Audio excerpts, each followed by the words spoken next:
Chers auditeurs, c'est bien la RTNC, chaîne nationale Les Mettants de Kinshasa. Nous sommes avec le professeur Nico Omeyonga, analyste financier et surtout père de la fondation Foménique Fondation Omeyonga Nico. Il est en train de sensibiliser sur la vie nationale en général. Avec cet expert et analyste, nous allons parler de la situation à l'est de la République démocratique du Congo. Le Congo est en guerre. Bonjour professeur Nico Omeyonga. Bonjour messieurs les journalistes. Oui, notre pays est en guerre, ça fait plus de 30 ans. Tshisekedi a hérité ça. En fait, on est en train d'utiliser le même schéma que l'arrivée de Laurent Désiré Kabila. Est-ce que vous êtes sûr que Nanga et son équipe vont arriver à Kinshasa? Je n'aime pas me lancer dans la divination.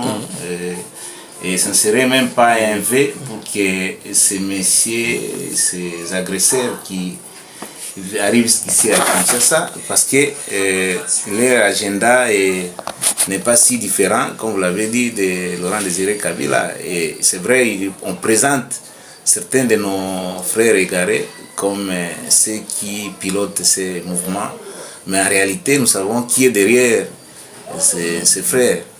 Et c'est les Rwandais et tous les multinationales qui pilotent. Donc, il ne pourra rien faire sans qu'ils obéissent au maître. Donc, même si par l'absurde qu'ils arrivent ici à Kin, la situation ne changera pas pour autant. Donc, moi, je suis un homme, vous savez, je suis un homme de paix. Je n'ai jamais envisagé, je n'ai jamais encouragé la solution qui passe par la violence. Je ne suis pas belligérant et je ne le serai pas. Je n'aime pas des solutions bellicistes. Au contraire, ce que j'ai toujours prôné dans cette émission, c'est l'arbre à palabre. Moi, je suis africain, je préconise toujours une solution pacifique. Et la solution pacifique passe par c'est vrai, dans ce pays, les gens n'aiment pas trop les mots dialogue, parce que par le passé, chaque fois qu'il y a dialogue, ça conduisait toujours au partage des responsabilités ou du pouvoir. Moi, je pense qu'on doit se parler. La politique, la démocratie, et la vertu de la politique, c'est l'échange, les discussions. Je crois qu'il faudrait qu'on se retrouve autour d'une table pour qu'on puisse parler Congo, pour qu'on puisse privilégier la patrie, et ces discussions, j'en suis sûr, pourraient nous amener à la cohésion nationale qui demeure la solution idoine. Même les pères de l'Église nous ont emboîté et ils ont compris que la voie royale pour le règlement définitif et durable de la crise actuelle passe par le dialogue entre Congolais, par les discussions entre frères et sœurs, pour qu'on gire les mal et qu'on balise le chemin pour un avenir radieux. Oui, pour un avenir radieux, le Congo a les fonds politiques, les fonds diplomatiques, les fonds militaires. Les Rwandais avancent jusqu'aujourd'hui avec les Congolais en tête. En fait, les pseudo-Congolais, en fait, les vrais Congolais, mais avec l'armée rwandaise qui est en train d'envahir le Congo. Nous en sommes conscients. Et maintenant, c'est les fronts diplomatiques qui jouent. Tous ceux qui semblaient ne rien dire sur le Rwanda aujourd'hui, la communauté internationale commence à se prononcer sur le Rwanda et lui demande de retirer ses troupes. Est-ce qu'il y a une vraie compréhension de la chose? Non, est-ce que si tel est le cas, c'est que la compréhension elle est tardive? Non, je ne pense pas que ces gens-là, la communauté internationale, c'est maintenant qu'ils réalisent que le Rwanda nous agresse. Je crois depuis 30 ans que le Rwanda nous agresse, ils le savent pertinemment bien. Et certains parmi eux soutiennent le Rwanda. Mais si aujourd'hui les voix s'élèvent, bon, c'est une première, nous voyons Kagame qui a toujours été le chouchou ou les sous-traitants de la communauté internationale, les Britanniques, les Anglo-Saxons d'une manière générale, et même les Français. Mais petit à petit, ils commencent parce que ces gens-là ils tiennent compte aussi de l'opinion, leur opinion. Ils réalisent que l'histoire même récente nous montre ceux qui ont placé Saddam Hussein. C'est toujours les Américains, mais ce sont eux-mêmes qui l'ont défait. Que ce soit Kadhafi, pareil. Donc moi je pense que il y a changement de donne. Kagame ne pourra pas éternellement rester dans cette posture. Je crois la communauté internationale, petit à petit, commence à réaliser que ce monsieur doit être écarté de la scène et préparer notre pion. Mais je ne crois pas trop à la diplomatie. Pourquoi? Parce que la diplomatie relève de la politique internationale et la politique internationale, c'est le prolongement de la politique interne. Pour que notre diplomatie porte des fruits, nous devons créer d'abord une dynamique interne. Ici, je vois le processus de Kinshasa. Je crois qu'il faudrait qu'on arrive à créer un consensus minimal en interne, de manière à faire avancer les choses. Et c'est quand on aura fait bloc de l'intérieur que l'on pourra finalement faire parler d'une voix pour que réellement la diplomatie qui prend compte, qui tient compte de l'opinion interne. Donc il faudrait qu'on se retrouve autour d'une table. Les jours où nous allons nous retrouver autour d'une table, où nous allons parler d'une voix, les Congolais, je ne dis pas qu'autour d'une table que nous devenions tous, que nous participions ou que nous partagions la même vision de la gouvernance ou la vision de la cité, mais qu'au moins pour la question de la survie de notre patrie, cette question-là, elle est non négociable, qu'on soit de gauche ou de droite. Je crois que la patrie prime sur toute autre considération politique et politicienne. Voilà pourquoi j'en appelle à ce que toutes les forces vives de la nation se retrouvent autour d'une table sous la médiation des pères, les princes de l'église. Je vois ici l'église catholique et l'église protestante, de manière à ce que nous puissions nous parler franchement, et puis je crois nous pourrons faire un bloc interne face à l'agression, parce que tant que nous serons toujours divisés de l'intérieur, cette agression, nous leur donnons encore beaucoup plus de chances de perdurer et d'aller plus loin. Alors que si nous nous mettons, nous asseyons et que nous parlons entre nous, et que même le monde extérieur trouve qu'il n'y a plus de dissension, il n'y a plus de discorde, il y a concorde interne, et cela pourra faire la force, et même cette guerre pourra s'arrêter d'elle-même, parce qu'au moins les peuples se parlent au travers ses représentants, ses dirigeants. Je vois ici la classe politique, la société civile et surtout la société savante. C'est parmi les grandes crises que se révèlent les grands esprits.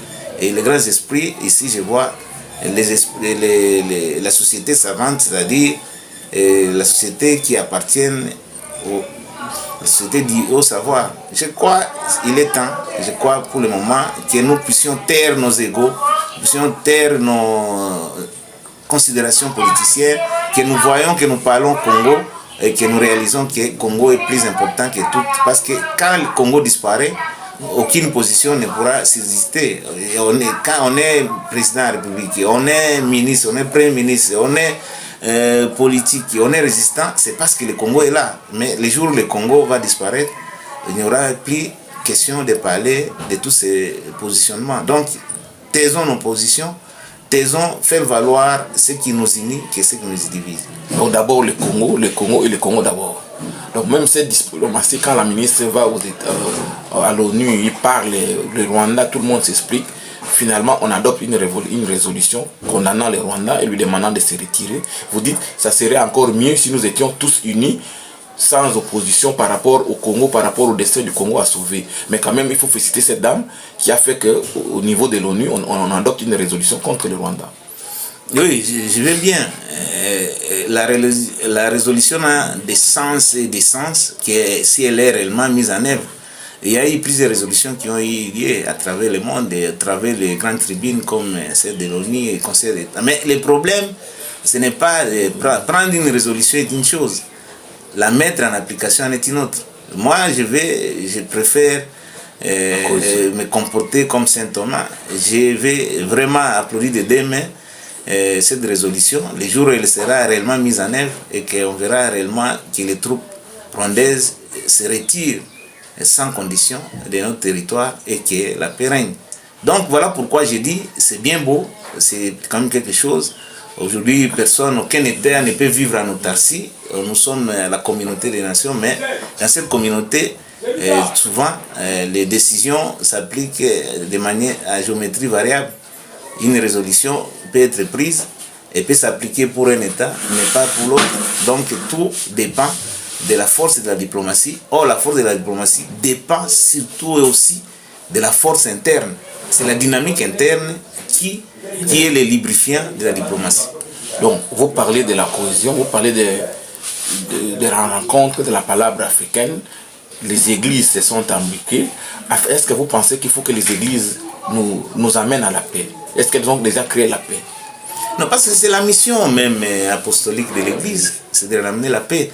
Et pourquoi nous? Parce que la guerre, le conflit dont on parle, le conflit est éminemment politique. Et si nous appelons les églises, parce qu'aujourd'hui, nous estimons, et au moins, ils font de l'apostolat, ils n'ont pas de considérations politiques, ils n'ont pas de camp à défendre. Ils ne peuvent défendre que la patrie, ils peuvent défendre que les peuples. Voilà pourquoi l'Église ici est considérée comme un arbitre, ce qui n'a pas un intérêt à se mettre du côté de l'opposition, du côté de la résistance ou du côté du pouvoir. Voilà pourquoi nous estimons, parce que c'est là au moins, et quand nous appelons les pères spirituels, et ils sont les pères et les gens du pouvoir, les gens de la résistance ou les gens de l'opposition. Donc, et ils sont mieux placés pour nous conduire, parce qu'on ne peut pas. Pourquoi chaque fois nous devons toujours recourir à un médiateur étranger? Non, je crois que la question elle est congolo-congolaise. Il faut que les Congolais eux-mêmes prennent leur destin en main et définissent, se donnent les moyens qu'il faut pour résoudre les questions. Parce que si on fait appel à un étranger, parfois il n'a pas tous les éléments nécessaires de la compréhension des difficultés, des défis qui sont les nôtres. Donc, les pères de l'Église, les princes de l'Église et nos pères spirituels, ce sont les personnes les mieux placées pour résoudre questions. Et la démarche, il faut voir la démarche de ces pères de Sali. Pourquoi? Parce qu'ils ont compris que la crise est à deux dimensions. Il y a d'abord la crise interne et la crise internationale. Donc il faut d'abord, ils ont compris, c'est pourquoi ils ont rencontré tous les acteurs principaux, tous les leaders majeurs en interne. Donc il faut d'abord les dialogues congolo-congolais en interne. Une fois qu'on aura résolu cette question en interne, on pourra maintenant, la deuxième étape, maintenant les voisins. Parce qu'aujourd'hui nous parlons du Rwanda, demain ça peut être l'Angola. Parce que les 9 voisins qui nous entourent sont les potentiels ennemis de la RDC. On peut régler la question aujourd'hui avec le Rwanda, demain ça pourra être le Burundi, ça peut être la Zambie. Donc voilà pourquoi les pères de l'Église estiment qu'on trouve d'abord un consensus minimal.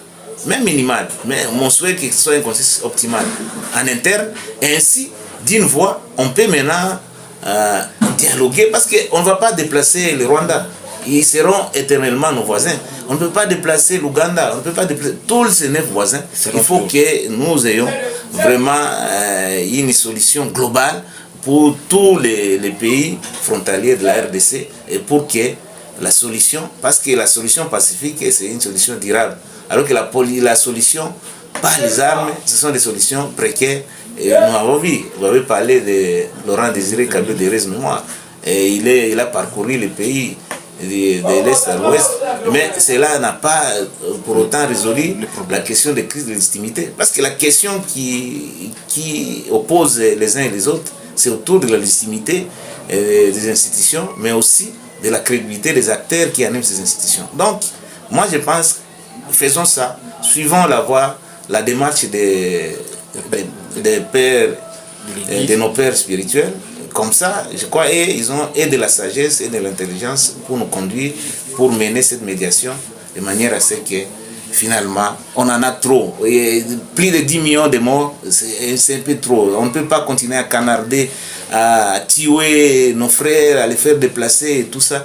Ce n'est pas normal. Pour parfois des intérêts égoïstes, des intérêts personnels, alors que ce qui doit nous préoccuper, c'est l'intérêt du plus grand nombre, l'intérêt général. Oui, ce qui doit nous préoccuper, c'est l'intérêt d'un plus grand nombre. Alors, professeur Nico Meyonga, les pères de l'Église, de leurs propres chefs, ont initié ces processus. Alors, quel sera le format? Et même qu'ils vont déterminer, ils vont nous réunir autour de quoi? Autour de l'unité du Congo, autour de la paix intérieure, autour de la guerre. En fait, ils sont seuls maîtres à bord. Alors que nous avons des institutions politiques, nous avons des personnels politiques. Nous les laissons tout faire. Non, nous avons des institutions politiques. Mais les gens qui ont pris les armes ne reconnaissent pas ces institutions. C'est pourquoi ils ont pris les armes. Ils remettent en cause. Maintenant, pourquoi il faut autour d'une table? C'est-à-dire qu'il faut que tous les protagonistes se retrouvent autour d'une table. Et les pères des églises, leur mission, c'est-à-dire ils ont recueilli les prétentions des uns et des autres, les revendications des uns et des autres. Et très bientôt, ils vont nous faire un cahier des charges. Ils sont en train de préparer pour voir qui veut les rebelles ou les agresseurs, qui veulent les opposants, qui veulent les résistants, qui veut le pouvoir. Et c'est sur base de ces données qu'ils sont en train de recueillir, quelle est la perception de la communauté internationale par rapport à la crise congolaise. Toutes ces choses réunies, maintenant, ils peuvent nous réunir autour. D'abord, la chose qui va, premièrement, il faut d'abord qu'on puisse taire d'abord la guerre. Parce que la guerre, elle détruit les hommes, elle détruit aussi l'écosystème, elle détruit les industries, tout ça. C'est la guerre, il y a des dégâts collatéraux énormes en termes de vie humaine, en termes des infrastructures. Donc, il faut qu'on en arrive, il faut qu'on arrive à se parler. Et là, je crois la démarche qui a été initiée par les pères de l'Église, c'est celle de recueillir d'abord les revendications des uns et des autres. Et d'ici là, ils pourront nous convier autour d'une table et nous de la société savante, nous pourrons aussi donner notre position quant à la crise actuelle. Oui, professeur Nico Meyonga, on les laisse faire, on va voir jusqu'où ça va arriver. Mais en attendant, on appelle à la mobilisation. Les Congolais doivent se mobiliser pour sauver leur pays. Parce que tout ça, c'est parce qu'on est en train de reculer. Si le Congo résiste, si son armée fait face, je crois que toute situation sera terminée et on va en finir avec le Rwanda et les autres vont nous craindre parce que ça fait, nous avons dit 30 ans, mais le Congo existait bien avant cela. Ni le Rwanda, ni le Burundi, ni l'Ouganda, personne n'osait foutre sonner au Congo. Donc il faut réorganiser l'armée, l'équiper et la discipliner avec des officiers qui savent défendre le Congo fortement et honnêtement. Non, là, tu as totalement raison. Je crois, quand vous suivez les prises de position de tous les leaders majeurs de la scène politique congolaise, au moins, il y a un point de jonction, un point commun, et que tous, unanimement, soutiennent les forces armées, les FARDC. Et donc, le soutien là est inconditionnel et indéfectible. Mais le problème, au-delà des soutiens, il faudrait que le gouvernement mette les moyens qu'il faut. Il faut que nos forces combattantes, que l'armée soit suffisamment équipée et que leurs conditions de vie soient aussi améliorées, de manière à ce qu'ils aient vraiment la force du fait pour que bouter l'ennemi. Parce que si cette question-là, personne ne soutient l'agression. Aucun Congolais sérieux, aucun patriote ne peut accepter aujourd'hui que le pays soit torpillé, soit agressé comme il est actuellement. Donc, au moins, si cette question, le soutien là est vraiment entier. Mais le problème maintenant, c'est l'orientation, l'allocation des ressources pour l'armée. Il faut que l'armée soit suffisamment équipée, soit suffisamment dotée de moyens adéquats pour faire face à l'agression et pour gagner la guerre. Mais cela n'exclut pas la possibilité d'une tenue de dialogue, une cohésion nationale, parce que c'est la cohésion nationale qui va faire décourager l'agresseur. L'agresseur profite parfois de nos divisions internes pour nous entrer dedans. Donc si nous arrivons à nous mettre autour d'une table et à créer la cohésion nationale, c'est ce qui fera la force et pour nous et pour l'armée, et la patrie sera préservée de la balkanisation qui est un projet qui date de très très loin. Déjà, Lumumba de Rez Mémoire l'avait prédit qu'on cherche la balkanisation. Donc les ennemis du Congo, les ennemis internes comme externes, n'ont pas encore abandonné ce projet. C'est nous qui devons tout faire pour faire échec à ce projet machiavélique, parce que le Congo est un et nous voulons qu'il reste un et indivisible. Oui, sur ce plan-là, vous avez toujours parlé de la réduction des trains de vie. Le gouvernement vient de céder à cela. Le ministre du budget a même présenté des simulations au Conseil des ministres. Nous croyons que d'ici là, les ministères vont être payés et en salaire et en prime. Donc on espère que cet argent collecté, des masses d'argent qui étaient à la présidence, au gouvernement, au Parlement, va réellement chez les militaires pour que les militaires sentent qu'ils défendent son Congo, ils défendent notre Congo avec notre soutien et il ne va pas seulement en famille. Ok, non, vous avez raison. Je crois que je ne peux pas entrer dans les secrets de défense, mais on aurait souhaité qu'on nous présente quelle est la hauteur de ce qu'il faut comme moyen pour vraiment que l'armée soit vraiment revitalisée. Mais aussi, les trains de vie, la réduction, elle est à quelle hauteur? Parce que quand on parle de réduction des trains de vie, c'est un peu générique, c'est un peu vague. C'est-à-dire, quelle est la hauteur, quelle est la quantité qui sera imposée aux gagne gros, aux ministres, au président de la République, au Premier ministre et tout le monde, des mandataires, des députés.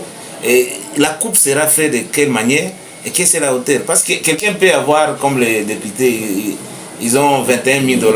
Mais si vous lui amputez de 1 000 $, ce n'est pas significatif.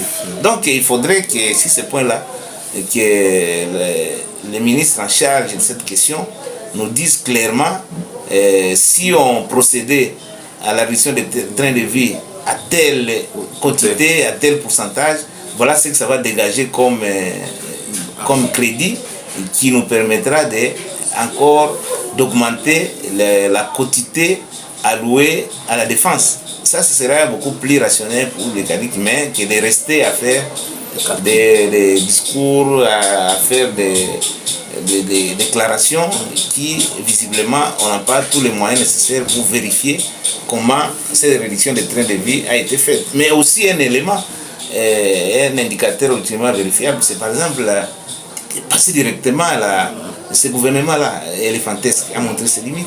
Mais comment un pays en guerre avec plus de 300 ministres, ça paraît un peu paradoxal par rapport à cette réduction des trains de vie. Parce que chaque gouvernement provincial a 10 ministres. Et vous arrivez ici, plus de 60 000. Donc on a plus de... Un pays à ministre, comme vous avez dit. Un pays à ministre. Et donc là, or, chaque ministre a son cabinet. Et tous ces gens doivent payer. Mais or, pour réduire les trains de vie, c'est réduire même d'un tiers que ce gouvernement-là, si on peut avoir un gouvernement de 20 membres, au moins on va sentir qu'il y a mais vous avez effleuré la question du gouvernement de l'Union nationale demandée par non.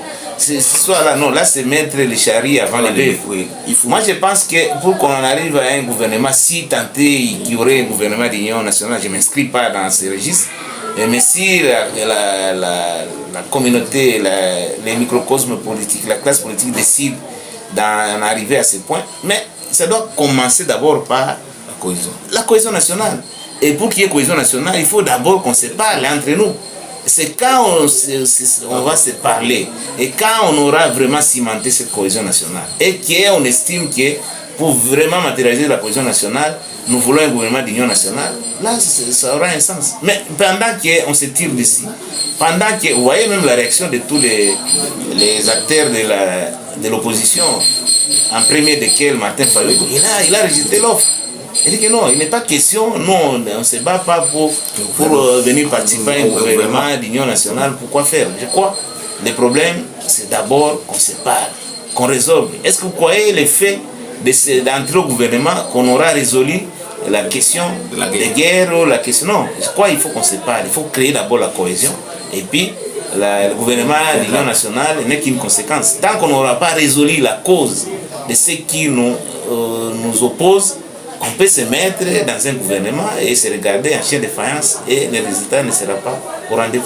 Et nous risquons encore de nous retrouver avec tous ces gens qui nous infiltrent, qui souvent on dit les Rwandais, mais ils sont toujours avec nous. Donc il faut d'abord qu'on se retrouve, qu'on définisse clairement ce à quoi nous devons nous entendre et on s'entend. Et après, avec 300 ministres, avec les ministres provinciaux, on peut se dire, c'est bon, on a besoin de l'argent pour l'armée, on fait ceci et on fait cela. Donc, le président l'a fait parce que pour dire que c'est lui le chef, parce que c'est son initiative avec son camp. Oui, vous voyez, cette rhétorique sur l'infiltration, bon, c'est depuis, on entend parler. Mais laissez-moi peut-être vous décevoir. L'infiltration se passe partout, même aux États-Unis il y a infiltration. Mais quand il y a infiltration, il y a exfiltration. C'est clair. Quand il y a infiltration, c'est qu'il y a infiltration. On ne peut pas, parce que dès lors qu'on réalise qu'on est infiltré, donc on a déniché réellement les infiltrés, on peut les infiltrer. exfiltrer. Mais comment on doit tout le temps parler d'infiltration? Infiltration, non. On est infiltré. Pourquoi les hommes sont là? Et voilà pourquoi on a besoin de l'intelligence économique pour faire en sorte les services de l'intelligence, pour dénicher. Pourquoi dans tous les pays du monde, les castings pour la composition du gouvernement reçoivent souvent l'aval des services de l'intelligence, ce que nous appelons CNR, tout ça. Ce sont des gens qui ont, c'est les filtres finalement du pouvoir pour vraiment savoir quel est le profil de chacun des membres qui doit entrer au gouvernement, qui doit être mandataire public. Mais maintenant on ne peut pas, et alors ce discours-là d'infiltration n'aura pas son sens. Il y a infiltration, j'en conviens, mais quand il y a infiltration, il faut exfiltrer ces infiltrés. Mais sinon, si on continue toujours à dire nous sommes infiltrés, qu'est-ce qu'on fait? C'est notre fait. Comment est-ce que vous réalisez que nous sommes infiltrés? C'est que vous avez au moins quelques indices qui vous indiquent que tel serait infiltré et chercher les moyens à l'exfiltrer. Et même quand on vous dit que tel n'est pas congolais, ne serait pas congolais, et vous vous entêtez à les maintenir comme congolais, c'est ça aussi l'entêtement qui n'a pas de sens. Mais si tel est le cas, mais pourquoi parler de l'infiltration? Parce que l'infiltration doit être quelque chose, on doit être surpris de l'infiltration. Mais quand on sait à l'avance que ce monsieur ici, c'est notre ennemi, c'est lui qui se laisse l'agresseur, mais vous le prenez, ce n'est pas une infiltration. À moins qu'à la base, il y ait une conjonction délibérée pour que cette infiltration soit un argument pour peut-être cacher ses faiblesses, cacher ce qui ne nous permet pas d'aller de l'avant. Donc, vous dites, dès qu'il y a infiltration, il faut exfiltrer. Et ces infiltrations sont connues. Dès qu'on les laisse, ça signifie c'est une complicité. Naturellement, je n'ai pas d'autres mots à dire. Heureusement que les mots viennent de vous. Parce que quand on sait déjà, quand on est conscient de l'infiltration, on sait les éléments qui vous ont infiltré. Vous les gardez, vous les maintenez. Donc là, il y a un problème. Soit qu'on veut l'infiltration, soit qu'on ne la veut pas. Donc, avec le recrutement de plusieurs jeunes de tous les différents milieux, quels que soient ces infiltrés, on peut se dire que le nombre de Congolais dans l'armée ou dans les services doit être plus important que 2 ou 3 infiltrés qu'on se mettait alors à surveiller, parce qu'ils peuvent aussi nous aider à donner d'autres informations. Ils peuvent aussi servir de double jeu, non? Naturellement, il faut qu'on arrive pour une armée. L'armée est d'abord fondamentalement idéologique. Il faut formater ces jeunes gens, il faut qu'il y ait vraiment les inculquer un nouveau logiciel patriotique pour que, comme du temps de Mobutu, on disait Nakoa pour Naikolo.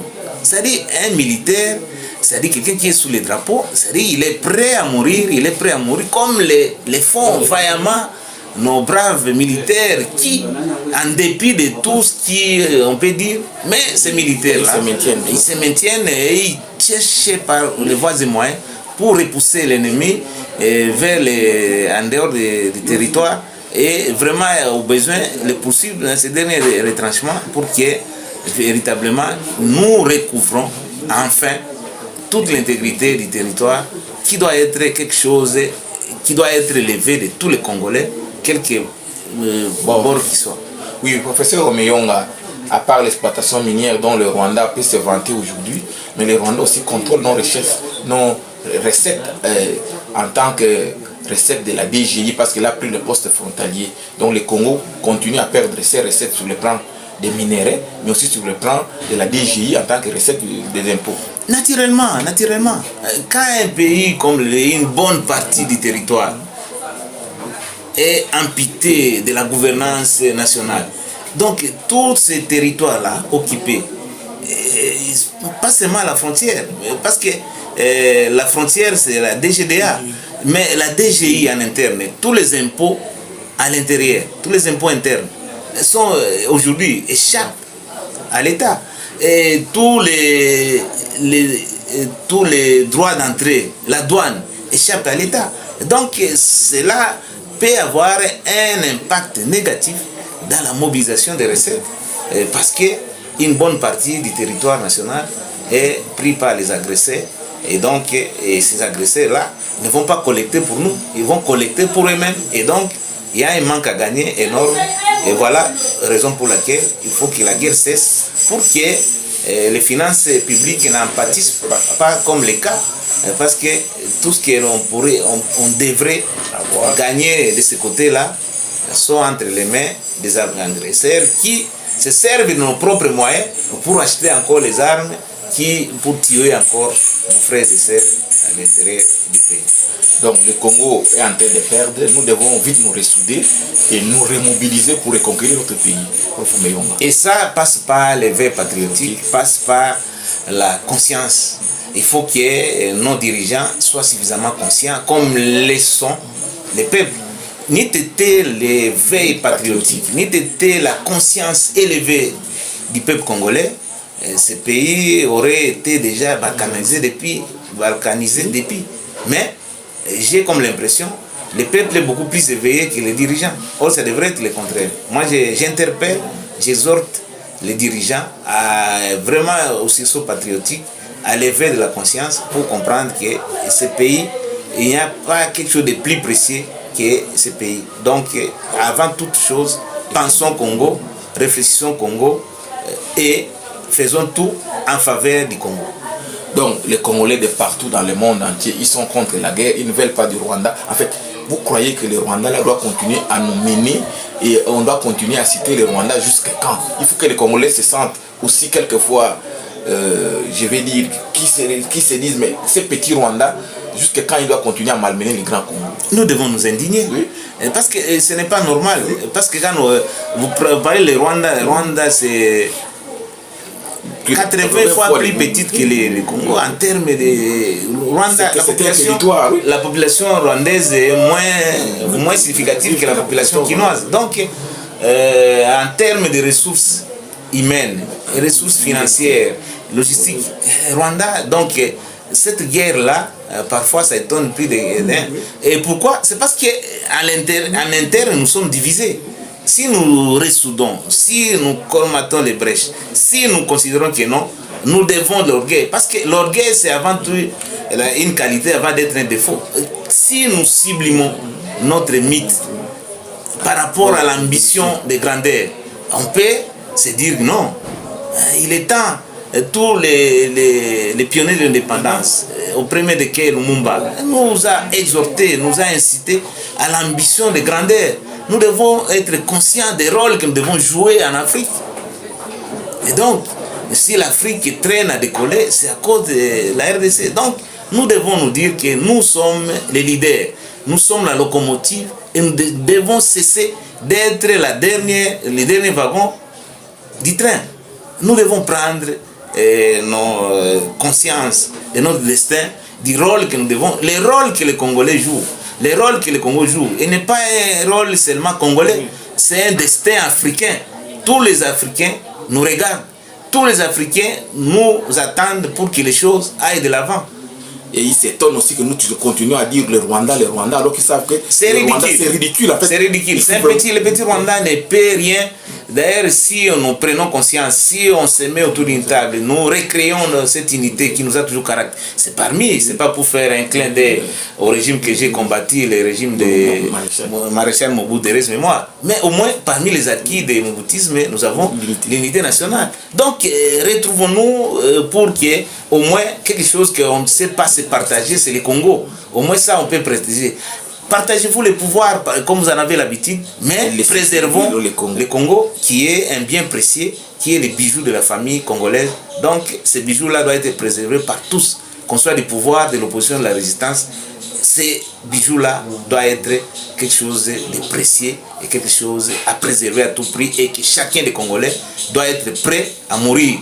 Si on n'est pas prêt à mourir pour le Congo, on n'est pas prêt à faire quoi que ce soit. On doit être d'abord prêt à mourir pour le Congo, pour réellement dire qu'on est prêt à la liberté, on est prêt à l'ambition de grandeur. Tant qu'il n'y aura pas cette volonté d'abnégation, de sacrifice, comme l'a fait Lumumba, voilà pourquoi j'ai toujours rêvé, j'ai toujours dit qu'il faut qu'il y ait beaucoup de Lumumba à travers les pays pour que finalement ces pays sera un verrou contre la balkanisation. Ça sera vraiment quelque chose qui doit nous caractériser pour faire échec à ce plan. Et le Rwanda, c'est vrai, nous voyons le Rwanda, mais derrière le Rwanda, il y a toutes ces multinationales, qui ont besoin de coltan, qui ont besoin de nos minéraux, et maintenant qui mettent à l'avant-plan le Rwanda, mais le Rwanda n'a rien en termes économiques, il n'a pas de ressources pour tenir la guerre. Le nerf de la guerre, c'est les ressources financières, le Rwanda n'en a pas. Il est sous les mamelles, ou sous la perfusion de la communauté internationale. Et maintenant que la communauté internationale petit à petit commence à en avoir un peu trop des allures bellicistes, et des prétentions territoriales du Rwanda, je crois que petit à petit on va de lâcher. Mais pour qu'on en arrive réellement à ça, il faut qu'il y ait une dynamique interne. J'insiste, il faut que le processus de Kinshasa soit réellement relancé et que tous les acteurs ils prennent conscience, comme les autres l'ont dit, comme les autres le souhaitent, comme la Senko et l'Église protestante le souhaitent. Je crois que ça devrait être pour que le Congo soit le grand Congo, comme un musicien l'a dit, Congo et le Makassi. Que ça ne se limite pas seulement à la déclamation, mais que ça doit être factuel. Et pour que ça devienne factuel, et le Makassi, il faut que chacun de nous, il donne du sien, que chacun de nous réalise que le Congo, c'est quelque chose à protéger, quelque chose qui nous unit et non qui peut nous diviser. Oui, pour pouvoir finir, finalement, le Rwanda vole les coltans du Congo, le Rwanda vole ceci, mais comme si, à part ça, on se révèle seulement que c'est le Rwanda qui vole. Mais comment le Congo doit s'organiser pour que ces richesses minières servent vraiment à sa population? Au lieu d'attendre seulement qu'on nous révèle que le Rwanda a volé des 100 tonnes, mais tout le reste des minéraux qui servent. Qu'est-ce qu'on en a fait pour que il faut que le Congo sente les bénéfices de ces minéraux sur sa vie, sur son organisation nationale? C'est la gouvernance. Il n'y a pas 36 solutions. Si on imprime une gouvernance intègre, une gouvernance performante, toutes ces choses vont se régler. Je décris je dénonce ce que le Rwanda fait, mais au-delà de ce que le Rwanda fait, mais la prédation à grande échelle en interne, ça aussi, ça doit nous interpeller.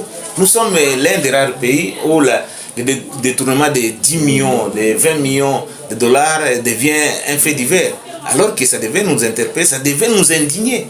Parce que pour un pays sous-pauvre comme le nôtre, même s'il y a un détournement de 100 $, ça doit être un événement, ça doit réveiller la conscience de plus d'un Congolais. Mais il faut arriver d'abord ça, il faut qu'il y ait tolérance zéro face à la prédation, face au détournement, à la corruption. Tant que nous serons dans un environnement corruptogène comme c'est le cas, on peut beau crier, on peut arrêter la guerre, mais la situation des Congolais ne va pas s'améliorer pour autant. Je crois pour que la situation s'améliore, on a besoin de leadership, je dirais même de leadership, mais aussi de la gouvernance. Ce sont les deux éléments qui nous permettront réellement de relever les défis et d'apporter les sourires aux Congolais. Et les Congolais, ça fait plus d'un demi-siècle qui pleurnichent, qui pleurent, alors que nous avons tout ce qu'il faut pour relever les défis.